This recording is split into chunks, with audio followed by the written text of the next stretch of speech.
presenter, before we get to the hot stuff with Jim, will be our own Vice President, John Marx.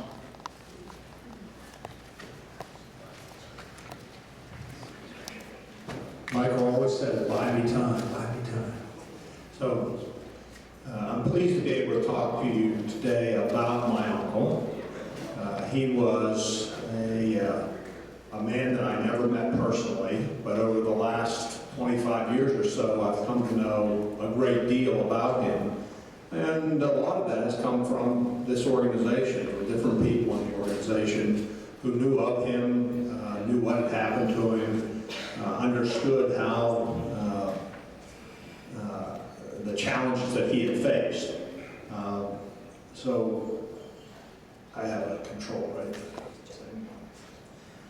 Okay, I'll get back here a little bit. This is my uncle, First Lieutenant Robert W. Marx. He was a member of the 409th while he was with the 93rd, and he was a member of the 705th while he was with the 446th. And what's interesting about that is most of his time as a pilot and flying in combat were missions done with the 446th. He came over in November to the 93rd and was killed in December. So it's a little bit different. Something that we don't talk about very often, and I think it's because largely the wings were administrative organizations, is that each bomb group was assigned to a bomb wing, or a bombardment wing.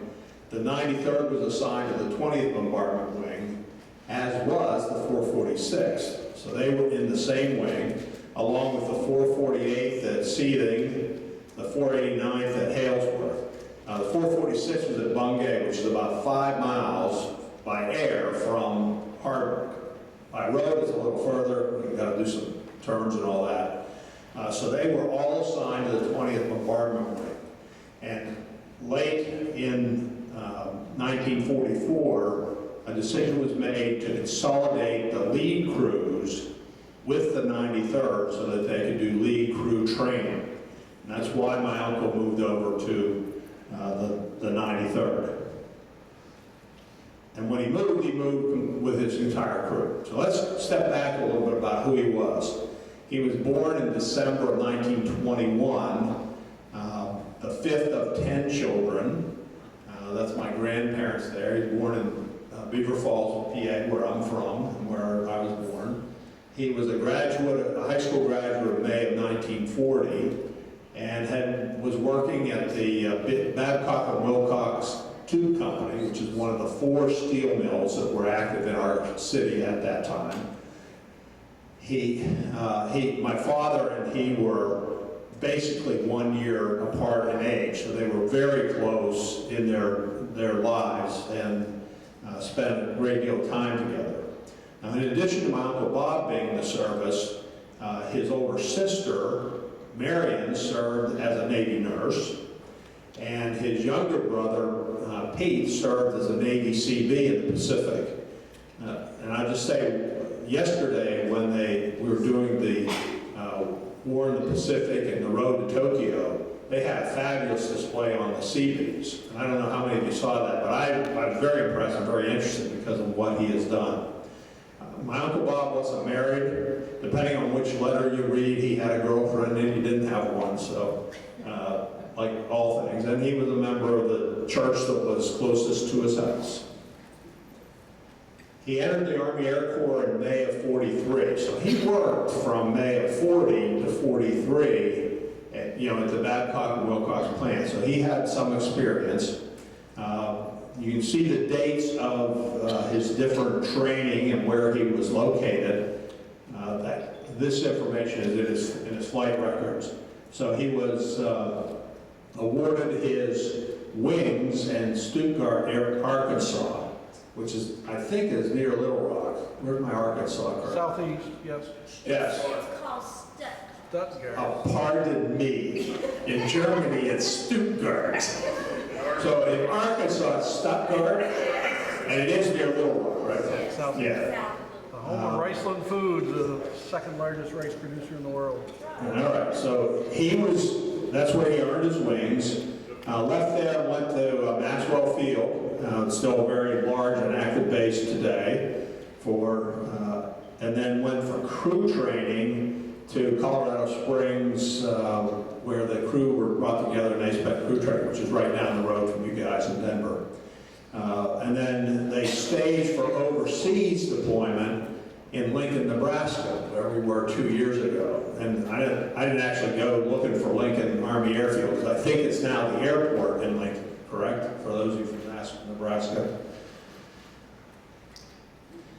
I mentioned my Aunt Marion because, and nobody can tell me this, for some reason she was in Stuttgart when he was going to receive his wings, and she actually pinned his wings on, which was, I think, pretty unusual that a family member would be present and be there to put the wings on.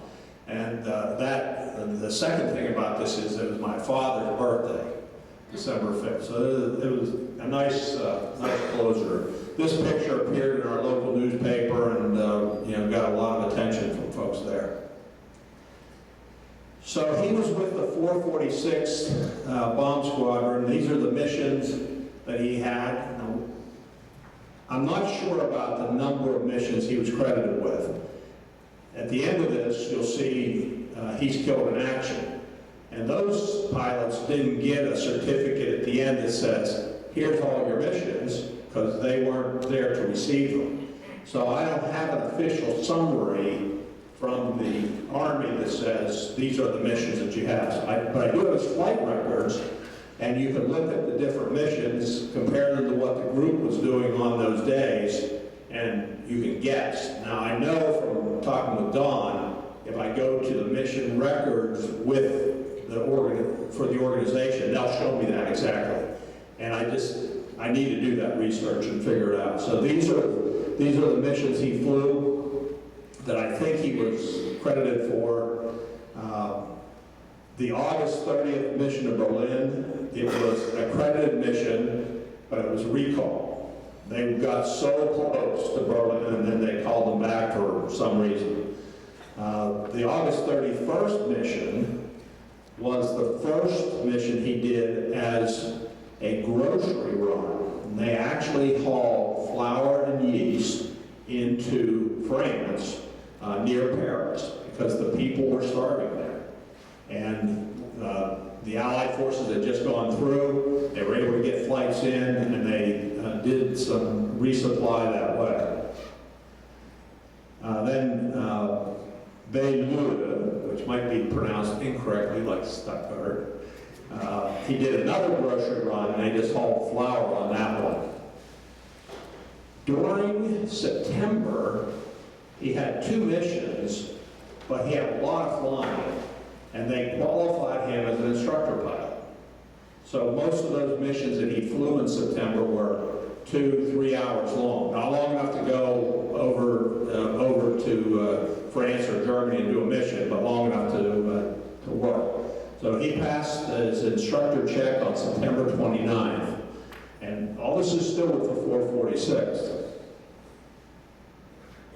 Then he continued, did 4 more missions with them in October, and then in November, transferred to the 93rd for training as a lead crew. The first mission that it looks like he was on in November was all the way at the very end of November. So the lead crew training took up that period of time, and they were certified as a lead crew. On December 5th, now this is 93rd, so on December 5th was his second mission to the 93rd, and Ted's Traveling Circus does, on that date, mentions him. And the quote there is, Lieutenant Robert W. Marx of Beaver Falls, Pennsylvania, leading high right, was beset by navigational problem. So, and it's a comment in Ted's. Somebody obviously thought that was a note. And then on December 10th, Captain Amos Dolliver and Lieutenant Robert W. Marx provided pathfinders for the neighboring 446 group. So he actually flew with the 446. And I believe the idea with these lead crews was to assign them back to their original parent organization. Although they would stay in the 93rd, they would go back and fly with those groups. On December 16th, that's the start of the Battle of the Bulge. And it was a difficult weather period in Europe. They had trouble getting flights out of England, but they also had trouble finding targets in Germany because of the cloud cover and the snow and so forth. But they kept pushing to get missions off. On December 18th, they had a recall mission. So they didn't actually, weren't able to hit their targets. They were recalled. Okay. Then on December 19th of 1944, and this is the quote from Ted's traveling circus: "The horrible Hardwick weather determined the fate of Bob Marx and his crew as the circus stormed out on another effort to retard the Wehrmacht. Taking off fully loaded at 1000 hours with 12 RDX 500-pound bombs, Bob Marx's craft crashed at the end of the runway. Fog was thick, and instrument takeoff was necessitated. 8 bombs exploded.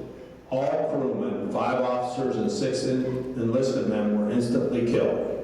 And that's the report of Ted's traveling circus. This is the existing picture of the crash site. It was taken by Captain Glenn Tesmer. He was an amateur photographer, and every chance he got, he took pictures. There's not much to see there when you look at it. There was part of the bomb bay door is visible, and I've actually seen it. Some guy in England's got it in his garage. He offered it to me, you want to take this home? I'm going, which airplane am I going to put it on and take it? It's big. So this was at Burnt Oak Farm. Actually, the plane crashed, and the Ted says at the end of the runway. It was 1.5 miles after takeoff at the end of the runway. So the plane did not get enough lift to get up into the air. At the 1.5 mile point, they hit a tree at about 40 feet, and they turned the plane down, and they went through a row of trees, crashing in a farmer's field. And that's, of course, when the explosion happened. The field was near a farmhouse. The farmhouse was cracked and damaged from the explosion, but nobody was injured there. And as the plane exploded, one of the engines flew another 1.5 miles. So they recovered it a long way away. The other 3 engines were recovered in the air of the crash site. It dug a pit that was, they said, up to 20 feet deep, where the explosion was. So there was the men on board didn't have any chance at all to recover from it. Now, later years, I talked to some of the English folks that were there at the time of the crash. I talked to some of our guys, too. There was one man who introduced himself when I was there for the 50th anniversary of the crash. He said, "I'm 51 years old." Okay, that's a nice way to start the conversation. He said, "I was a baby asleep in the farmhouse next to the crash site." He said, "I heard about this all my life, about how close it was that I was nearly killed." He said, "But the irony is, I didn't even wake up." So the next guy that comes to me says, "I'm 64. And I'm thinking, okay, 64, that make him 14. What's his story? He said, and there's like 3 guys crowding around him. He starts telling me, he says, I was plowing the field where the plane crashed. And I was on a tractor, and when the plane crashed, I didn't hear it. The sound just went over me. I didn't hear it. And his buddy said, "Yeah, he was asleep on that tractor." So that was his story. And then the final one was a woman said she was, I think, 58, and she was in school. And while she was, when the plane exploded, all the windows in the school blew out. And that was a mile away from the crash site. So this was a massive explosion. A fully loaded plane of fuel and bombs. And, you know, they just didn't have a chance to survive it. So this is the crew that was lost. There were 5 officers, so there was an extra, there were 5 officers and 6 enlisted men. There was an extra officer who was the PN, or pilotage navigator, and at least on his crew, as a lead crew, they added an extra navigator to help the other ones, because everybody was going to bomb on their guidance. I put radar on there, but Don talked me out of that, so that's really an error where it says radar. He wasn't a radar operator. He was a pilotage navigator. So William Young and John Camp would work together to make sure that the plane stayed on track. And then you can see the names of the other crew members. Those that are in asterisk are buried at the American Military Cemetery in Cambridge. And you can see the marker for my Uncle Bob is there on the right. The other 5 are in the vicinity. We were always led to believe they're all buried together, but that isn't how they handled it in this particular case.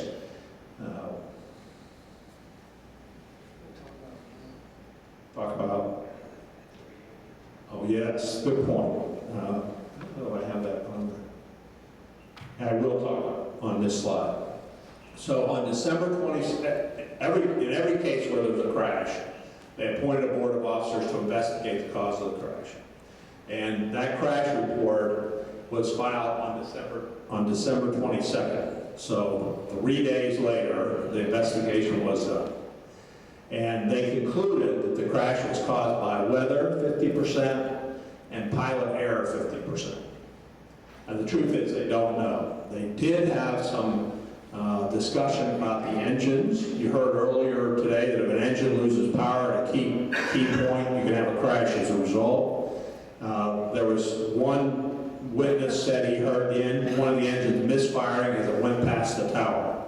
They took all the engines into the shop, they took them apart, they checked them, found no evidence of any problem with the engines.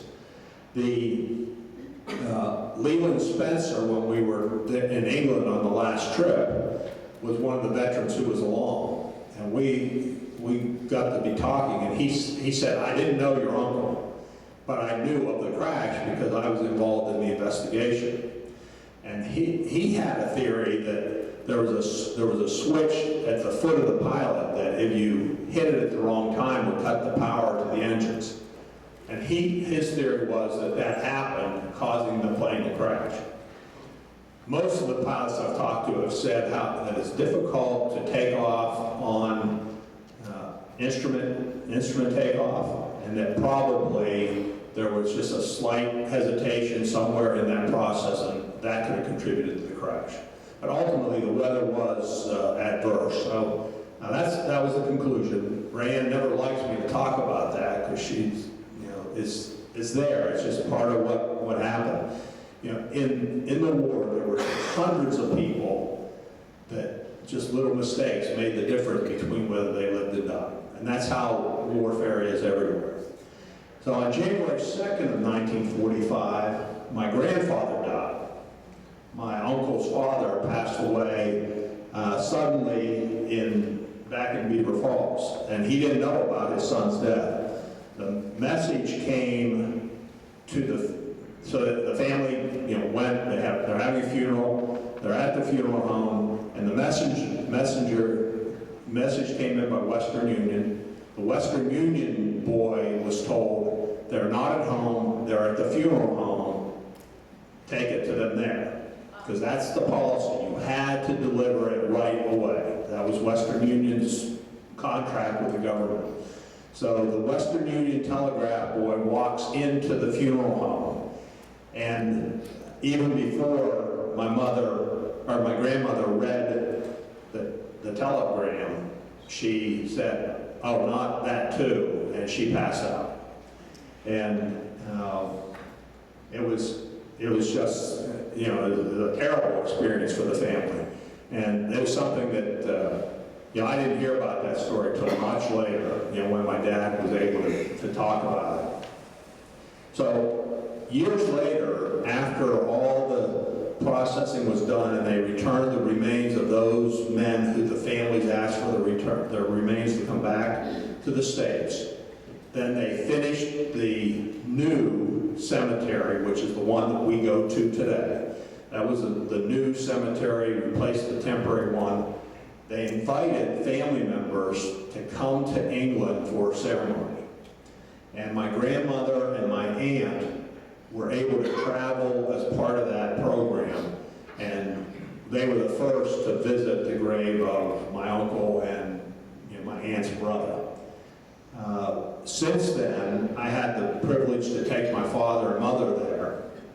And I also was able to take another of my uncles there for the 50th anniversary of the death of Uncle Bob. And those experiences are all very meaningful.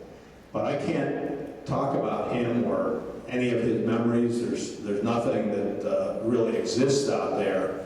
We do have lots of letters, and they were the typical letters written home, "Dear Mother," and, "I'm doing fine, and how are you? Send me $50, or send me this or that," those kind of letters, which are great.